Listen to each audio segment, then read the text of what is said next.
First, ensure that inflation gets back to target everywhere.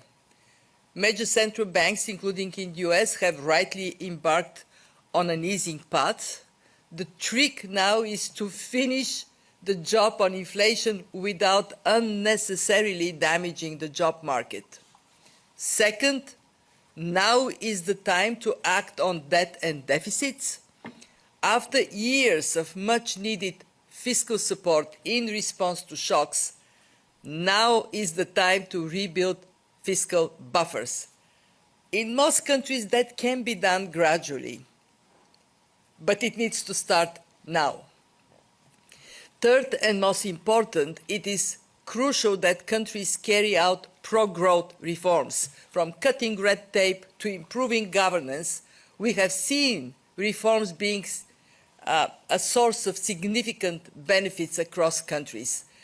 Our analysis shows that these reforms can boost output by up to 8% over 4 years in developing countries. Shifting focus to global fiscal policy, Georgieva stressed that countries must act now to address debt and deficits following years of fiscal stimulus in response to economic shocks. On debt, we are making progress under the G20 common framework to speed up debt restructurings. The Global Sovereign Debt Roundtable that met yesterday is helping to make the process more predictable and efficient. But we need to do more to help countries in debt distress get back on their feet faster. Many of our members still face high interest rates and high debt servicing costs. Not unsustainable debt, but significant liquidity problems.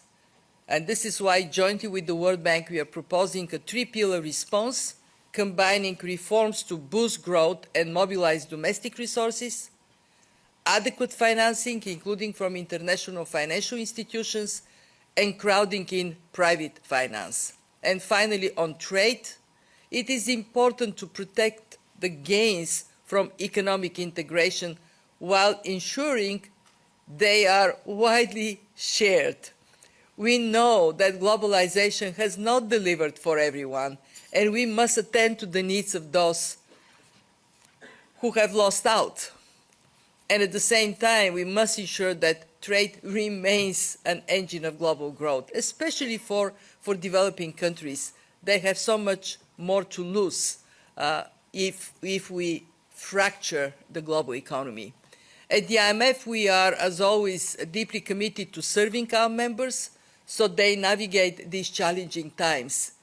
We will do so through our analysis and policy advice. It helps policymakers to understand the costs and benefits of policy choices, and we will continue to use our financial resources to act as a buffer for our members in need.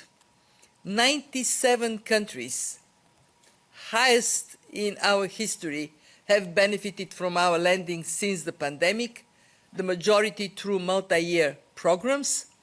During the same period, our concessional loans have tripled.